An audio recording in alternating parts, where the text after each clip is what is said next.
こんにちは、ハリケーンフットボールです。今回の教材も、トッテナムホットスパーへ移籍が決まった、高井幸大に関する動画です。OhSoSpursというスパーズファンのチャンネルでは、この無名の20歳の日本人プレイヤーに対して調べた上で、高井の強みと弱みを、ファンデフェンやロメロとも比べながら話し、さらに、特に選手のメンバー登録の枠、特に外国人枠についての話から、高井がチャンピオンズリーグでは出場できないかもしれないという話までしています。同様にその枠の問題から、ローンに出される可能性もあるとも話し、あるいはビスマやソン・フンミンなどを放出する必要も出てくるとも話します。実際にどのように話しているのか、チェックしてみましょう。Welcome to the OhSoSpurs podcast. Spurs have signed Kota Takai out of nowhere. But who is he? We're going to give you all the information on his strengths, weaknesses, and how he affects Spurs' squad, because there's some complex situations going on there. Will he be a key man of our Champions League squad, Premier League, or both? You're about to find out. So, Max, I'll start with you. Who is Kota Takai? Yeah, so Kota Takai, I'm sure, before this morning, many Spurs fans had not even heard his name, had not heard of him whatsoever. But here we are. Today, we found out he's set to join Spurs this summer for about £5 million is the mooted fee, which is a record fee for a transfer out of the J League, which is pretty surprising, actually. But he's 20 years old. He's 6'3", 6'4", depending on where you look. He's a unit, basically. He spent all of his career so far at Kawasaki Frontale, I believe, which is one of the primary, dominant teams in the J League. I believe they last won the title in 2021, and they've had some really significant players coming out of their team. We've seen Mitoma in recent years. They've also had Kengo Nakamura, and which I'm excited to tell you guys this for the first time as well. They've had Leandro Damião as well. So what a beautiful callback. Yep, destiny. What's he good at? Yeah, so he has a lot of strengths. He's obviously, as I mentioned, his physical stature stands at 6'3", really built, especially for his age at only 20 years old. You can see from a lot of his J League highlights how dominant he is in the air. That's the primary strength that you can see right off the bat. He's got a good catalog of headed goals. He's also really good on set plays, which we've seen Brentford do a lot of under Thomas Frank, doing some intricate nod downs to where another player can finish it at the back post sort of thing. He's also really good on the ball. He has really good progressive passing. He spends a lot of time picking up the ball on the right side of the two center backs and then kind of sending it in behind to the right channel for the winger to pick up and run in behind off of, which is another, I think, staple of Thomas Frank's Brentford side. We've seen Mboma do that on a lot of occasions in these last couple seasons. So it's a great fit as far as what his role is already included at Kawasaki. He's also a pretty aggressive defender. He's able to step up high, win the ball off players running through the midfield. And he's really good at running into the channel and like that signature Van de Ven tackle, sprinting down a player who's in the wide areas and sliding across and either winning the ball or just sending it out for a throw. He's also good at defending deep, so he has both. He's pretty dynamic as far as box defending and more open spaces. So yeah, I think that's kind of an overall summary. I mean, he's a really good blend of traits that we look for. He's obviously pretty raw for a young player, which we'll get into, but he looks to be really promising. So, Deej, raw normally leads to the conversation of, should we say weaknesses? Is that a bit harsh? Development areas for a player. Was there any other strengths you wanted to mention, or were you going to explain some of the areas of improvement that he'd perhaps be working on with Thomas Frank? Well, we can jump into the game, like the playing areas of his improvement before we talk about some of the other, I'd say, like, not necessarily outside of football, but not necessarily like playing, like, ability factors that lead me to be like excited about his like potential. So I guess one of the main weaknesses that's kind of been brought up when I've like watched him play and talking to other people, mostly Max, about him is he's not the fastest. Again, like, we're not signing Van de Ven 2. There isn't really a Van de Ven 2.0, but this definitely isn't someone who's going to blow you away with pace, at least off the block. Like, once he gets up to speed, he can, like, he's 6'3.5", we'll call it. You can really only be so slow with the long strides that he takes when he runs, but it takes him a while to get up to that speed, so he's not going to be someone who can, like, he'll have to position himself well to like cope with the runs of faster players that he'll see in the Premier League. I think that kind of positioning is probably his biggest weakness at the moment, but I think that is very much due to his age. We've mentioned that he's like a front foot defender, which means that he's going to need to be like, he's going to want to step up. He's going to want to win the ball. He's I mean, does this remind you of someone else that we might know in Tottenham's back line? But yeah, he wants to step up. He wants to win the ball, but oftentimes that means sometimes he'll step up too far. He'll leave himself a little bit out of position, and teams can exploit that. There are other times where he's a little bit too, I'd say, eager to want to step up. So like he'll like start pre-stepping up, and so he'll bring himself out of position with his center back partner, which is something that can, like, obviously that's something else that's exploitable. So those are things that are issues, but they're not really issues for a 20-year-old, if that makes sense. Especially not when you look at Thomas Frank's Brentford, right? And his centre-backs at the moment, Nathan Collins isn't exactly brimming with pace either, or Ben Mee and the other options he's got there. His defence isn't built on needing pace, even though his teams do push up and like to press. He seems to counter the counters with other players in the team, not necessarily the centre-backs. So, but like, how does he fit in at Spurs? Because we've got quite an array of centre-backs, right? We've got, like you said, Mickey van der Ven, who's our rapid left centre-back, who's a good ball player and a good dribbler, but perhaps aerially he's not the greatest. You've got Romero, who's very much an all-rounder, very intelligent player, has his injury issues from time to time, but, you know, he's that leader in defence. Davies, a converted centre-back, and he's always known Mr. 7 out of 10. Danso's done well to slot in as well, but where's he going to fit in? There's a lot of centre-backs there. There are a lot of center backs. But I mean, as we saw from this past season, you can never have too many. Absolutely not. Especially that if is you true. Get we ran out. We did run out, and we brought in one since. So this is the second. So now maybe we could have fielded an actual like squad of center backs. I think part of the movement is that part of the reason he's being brought in is because we're not going to be starting the season with Dragusin. So because his injury is going to last, I think, at least until like the middle of the season. And so we need to have a contingency plan for if one of our center backs gets injured. We can't just roll out like Archie Gray again, because that's a disservice to him and his development. We need to have someone there who can play that position, who we expect to play that position in the future.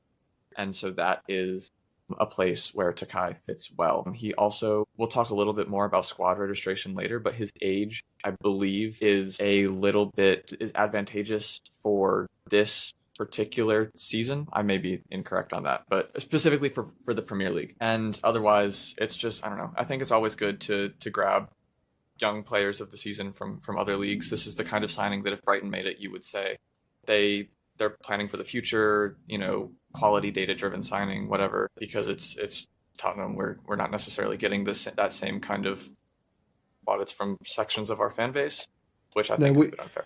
Our fans want us to sign them after they've gone to Brighton and they're worth £100 million. Then we want them. And we can't register them for Europe. You've got to have a balance, don't you? You've got to have a bit of both. You can't, you know, sustainably spend to that level. So you have to find that balance of getting these youngsters on a conveyor belt coming through of this caliber. And there's no reason to say, you know, Lucas Berrival, he's a teenager. He's clearly an upgrade on our first team and the senior players we had in there. So I don't want to use the age as a reason to say he can't be a valuable player in the first season. Did you touched on the squad registration situation there? Max, I know you've done a lot of research on this, and we'll pin the link into the video here. You can check out the squad status of Spurs and why it's complicated. But there's different types of players you're allowed in your squad. There's 28 players in total, right, Max? And they consist of 4 club-grown players. How many homegrown players is it? So for the Premier League, you need you can have a maximum. So yeah, 25 player total for your senior squad. You can have 8 homegrown players, and then 17 of those are non-homegrown players. But we're actually we have an advantage in the Premier League with this particular signing because the under 21 count is essentially unlimited. So he does turn 21 in September. I would assume that, you know, he would still fit into the under 21s for this first season, and then come into our non-homegrown quota for the next season. But obviously the downside of maybe we've not signed him young enough, we don't get that 2 to 3 year period where we can keep them at the club and then eventually allow them to achieve that homegrown status. What's this B-lit? Because the European squad is more complicated, right? The rules in the Premier League are a little bit more relaxed. We don't have squad registration issues so much in the Premier League. This is about Europe, the challenges, because we currently have our full allocation of 18 non-homegrown players in place. And that includes all the players we've offloaded already, right? So that doesn't include the players we've offloaded already. It's already full. So you're talking about offloading bigger names like Bissouma or Son, Odeberg, names like that have come up to make room for these additional players. So he doesn't benefit from the unlimited under-21 allowance that you'd get in the Premier League squad in this case, does he? But you mentioned something about a B list. Now, what's a B list, and does he qualify for this? Yeah, so obviously the UEFA rules are much different, much more complicated, extremely intricate and difficult to understand. But as you said, we're pretty much maxed out for our UEFA squad limit. We're a couple players over as it stands for our senior squad list. But there is the B list. Essentially what the B list is again, similar to the Premier League, an under-21 player, but they would have had to been registered at Spurs for 2 or more years between the age group of 15 and 21. So again, like the point I made about signing him a little bit too late, almost, we're not gonna be able to convert him into a B-list player in the next couple seasons, which means that he'll essentially remain as a non-homegrown player in our squad. You would assume that, due to him needing sort of a teething period in the Premier League and in the Champions League, obviously, even more so, we would probably leave him out of the squad in this first period. There's still, I think, a chance that he would go out on loan, despite reports coming out that he's, going to be included in the first team. So, yeah, unfortunately, he's not really serving to benefit us in the UEFA squad list. It would probably be a thing of, after a few years of development, if he's ready to be a starting center back or at least in the rotation, then we would utilize him there. Deej, could you see a world, though, because Kulusevski's out until, I believe it's September currently, he's forecast to be out. Dragison's forecast out to the mid-season break. Do you see a world in which he temporarily gets a spot and then is moved back out the squad? Or do you think he's just going to be a Premier League option for us? Yeah, I think that definitely could happen, but that kind of is up to what we do in the rest of the window. Like mentioned already, we're kind of really, really tight on spots, and I would be surprised if that spot ended up going to a 20-year-old, or I guess 21 at the start of the season. But I think it is definitely something that we will, because think about last season in the Europa League where we couldn't register Jed Spence. We're not just run up on maximum number of foreign players. We're also maxed out on homegrown players as well that aren't club trained, which is why we couldn't register Spence, even though Spence has come up through England. Our homegrown players, so players in the country, trained in the country, is also full. The only part of our list that isn't full is homegrown club trained, and he's not going to be a part of that. But we also can't really sign a player that is part of that unless we're signing Kyle Walker-Peters or Dennis Sirkin or someone who came up through our academy and left, and then we re-sign. So I think we will probably use that roster spot for someone else, especially if we go into the season with 4 healthy, I guess, senior center backs. And I think we'll see him more being utilized in the Premier League and the Cups because, like mentioned, he's going to fit into the Premier League's under 21 list, which means that we don't have to register him this season, which means that our squad list is we're pretty set with the Premier League in terms of signing under 21 players. And it marries up to what Alistair Gold said, that the plan is this player will be part of the first team. He's not going to be one we're going to loan straight back out. So yeah, one to watch. Any other final comments, guys? We wrap up. I guess the one other thing that I think is interesting about him is that, I guess you can I'm reading into this a little bit, but I think that I obviously haven't watched many interviews with him because believe it or not, I don't speak Japanese. But he has already captained his club, which I think is really cool as a 20-year-old. I mean, we were talking about how Archie Gray was going to be future captain of England and how he has shown qualities like that. So I'm reading into that a little bit, but I'm assuming based on the way that commentators also talked about it in the English broadcast that they have up on their YouTube channel. If anyone wants to watch full games of his, the J League has an English broadcast where they broadcast a few games a week, and so they have a couple of games of his on there that you can go watch, and you can just watch full 90s if you and that's want. On YouTube? It is on YouTube, so yeah. So what we'll do, the end card of this video, when you finish, it will pop up, and I'll make it so it's one of those videos of him. So you can go off this, watch all you've learnt, and soak him in firsthand. It's a fun player to watch, and you can also gain some extra like tidbits of information from the commentary because they obviously know a lot about him because he won Young Player of the Season last year. He's a huge talent there, and he broke their transfer record out of the J League.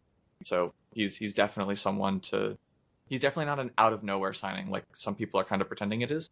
It's just that it's from an out of top 5 league signing, which some people just like to pretend is nowhere. He is definitely someone that's been on radars of other clubs. And yeah, so I'm very excited for that. I'm very excited that he seems to have, I will say, maturity, because I would assume you would need to be mature enough to, like, captain your squad at 20. And then he's also already made his international debut, which is another thing that's really, really, positive in my opinion. Well, leadership is a skill that we certainly want going through Tottenham's squad if we want to win more trophies. So excited to have him. Great signing. Thank you guys for watching his games. I know you'd already mentioned him in the past as a player you'd noticed, but also using all those wonderful tools we have to get this extra data on him and sharing it with our wonderful subscriber base. And by the way, did you know every time you subscribe to the show, Mikel Arteta stubs his toe? That is true. So make sure you like and subscribe. And up the Spurs. Come on, you Spurs. Come on, you Spurs. 次は解説です。マックスと D の2人はアメリカ英語を話しているようですね。聞き取りはしやすい方かと思いますが、文を継ぎはぎしているような話し方や、文法的にも崩れているところも多かったので、理解するのは少し難易度もあったかもしれません。ボキャブラリーは地上会話でもよく使えるものも多かったので、本日の解説をチェックしてみましょう。For about £5 million is the mooted fee. ムートは一見シンプルに見えて奥深い単語です。動詞では議題を提起するという意味でビジネスや政治の文脈でよく使われます。一方、形容詞では意味がイギリスとアメリカで異なります。イギリスでは議論すべき問題や検討すべき未解決の点として使われるのに対し、アメリカではもはや関係ないや話しても無駄なこととして使われます。これは歴史的に模擬裁判という意味から派生したため、家庭の話をするイコール現実には影響しないという考え方に由来しています。トイックなどの試験では出にくいですが、海外ニュースや討論番組などでは品質です。使い分けと文脈に注意して理解しましょう。For about £5 million the mooted fee. For about £5 million the mooted fee. Doing some intricate nod downs. ノットダウンは日常会話では頭を下に動かす仕草を表すことが多いですが、スポーツ、特にサッカーではヘディングで下にパスを出すという技術的な動きに使われます。ボールを味方に渡す場面などで実況や解説に頻繁に登場するので、サッカー好きには馴染みのある表現です。動作が直感的なので、映像とセットで覚えるとより効果的です。Doing some intricate nod downs. Doing some intricate nod downs, which is another, I think, staple of Thomas Frank's Brentford side. ステープルオブは特定のグループやジャンルにとって基本となるものや常にあるものを指します。例えば、和食の定番という場合や技術業界の主要な要素という場合など様々な組み合わせができます。この表現は英語をより自然で流暢に話すために非常に役立つ構文の一つです。文脈に応じて主食、定番、中核などと訳すと日本語でも伝わりやすくなります。Which is another, I think, staple of Thomas Frank's Brentford side. Which is another, I think, staple of Thomas Frank's Brentford side. Who's going to blow you away with pace, at least off the block. オフザブロックは陸上競技でスタートブロックから素早く飛び出す選手の姿に由来する表現です。オフは離れてという意味で、ブロックはスタート地点を示します。ビジネスや日常会話でも素早いスタートを切るや素早く動き出すという意味で比喩的な使い方でも使われます。動きの速さや初動の重要性を強調したいときに便利な表現です。Who's going to blow you away with pace, at least off the block. Who's going to blow you away with pace, at least off the block. Like we can't just roll out like Archie Gray again. ロールアウトは巻かれたものを広げるようなイメージから新しい何かを公式に世の中に出すや公開するといった意味になります。ビジネスでは新製品の発表や制作の開始などに使われ、ニュースや会話の中でもよく登場します。受け身系も頻繁に使われるので、両方覚えておくと便利です。また、日常英語としても使いやすく、ニュースやビジネス文書で遭遇する頻度も高いです。We can't just roll out like Archie Gray again. We can't just roll out like Archie Gray again, because that's a disservice to him and his development. リサービスは、サービスに否定の接頭辞である、リスがついた単語で、役に立たないことや逆効果になる行為という意味で、誰かの助けになるどころか、かえって害になる行動を指すときに使います。日常会話でも、自己啓発やアドバイスの文脈でよく使われます。フォーマルすぎず、使い勝手の良い語彙です。Because that's a disservice to him and his development. Because that's a disservice to him and his development. And then come into our non-homegrown quota for the next season. コータは何かの上限や基準として設けられた数というイメージです。例えば、仕事では販売ノルマ。移民では入国者数の割り当て。教育では定員枠など。設定された数字の制限や目標を意味します。ルールや公平性を保つために用いられることが多く、国際的な場面でも品質の単語です。And then come into our non-homegrown quota for the next season. And then come into our non-homegrown quota for the next season. So you're talking about offloading bigger names like オフロードは直訳すると積み荷を下ろすですが、日常会話やビジネスでは不要なものを手放すや責任から解放されるといった恣意的な意味でよく使われます。特にスポーツでは選手を放出する。ビジネスでは資産や部門を売却、整理するといった文脈で登場します。ネガティブなニュアンスを含むこともあるので、使い方には注意が必要です。So you're talking about offloading bigger names like so you're talking about offloading bigger names like Due to him needing sort of a teething period. ティージングは、もともと赤ちゃんが歯が生える時期を指しますが、ティージングピリオドとなると、新しく始まった物事が安定する前に、直面する問題や調整が必要な段階を意味します。例えば、新しい会社、新しいチーム、新しいソフトウェア導入などの文脈でよく使われます。この表現は、長期的には成功を見込めるが、最初は多少の混乱や困難があることを穏やかに表現できる便利な言い回しです。Due to him needing sort of a teething period. Due to him needing sort of a teething period. and it marries up to what Alistair Gold said that the plan is マリーアップは、二つの要素を結びつけることを指す表現で、文字通りの結婚するという意味から転じて、比喩的に一致するやうまく合うといった使い方をされます。例えば、理論と実践、データと現実、人物と役割など、異なる物事の間に整合性が取れていることを言うときに使います。特にビジネスや IT、企画の分野でよく用いられる便利な表現です。and it marries up to what Alistair Gold said that the plan is and it marries up to what Alistair Gold said that the plan is You can also gain some extra like tidbits of information. ティットビットは、会話の中でちょっと面白い情報や意外な事実などを紹介するときによく使われます。リトルティットビットのように、リトルがつくことも多く、へえと思える小ネタを紹介する場面にぴったりの表現です。ニュース番組、トークショー、YouTube などでもよく耳にします。もともとは、一口サイズのごちそうという意味から派生して、情報に対しても、一口サイズのネタというイメージで使われるようになった表現です。You can also gain some extra like tidbits of information. You can also gain some extra like tidbits of information. いかがでしたか？高井幸太の強みと弱みについては、洗い出したと思えるほど、多くのポイントを挙げていました。ボールの扱いや、体の大きさと、それによる空中戦の強さ、などはもちろん、特に、前がかりの守備が、強みである一方で、それを逆手に取られたり、入れ替わられたりすると、諸刃の剣にもなり得る、という話でした。背が高いだけでなく、体の強さも懸念されてはいないようですが、確かにスピードは速いとは言えるものの、プレミアリーグのモンスターたちを相手に、スピードで負けないのは、相当なことだと思いますので、実際に、フィジカルやスピードでどれだけ通用するのかは、見る方も心配になってしまうほどでしょう。また、外国人枠の話を聞くこともほとんどなかったので、気にもしていませんでしたが、その枠のためにチャンピオンズリーグに登録されないという可能性もあるようですので、そのあたりも少し気になります。ソン・フンミンも、もう放出される可能性もありそうですが、日本人に対しても、おそらく面倒見が良さそうなのが想像できますので、英語が全く話せなそうな高井を面倒見てくれるためにも、ソン・フンミンには残留してもらった方が良さそうな気もしています。いずれにしてもプレシーズン中にも、またいろいろ話題になると思いますので、高井幸太を追いかけていきたいと思います。本日もご視聴いただきありがとうございました。またすぐにお会いしましょう。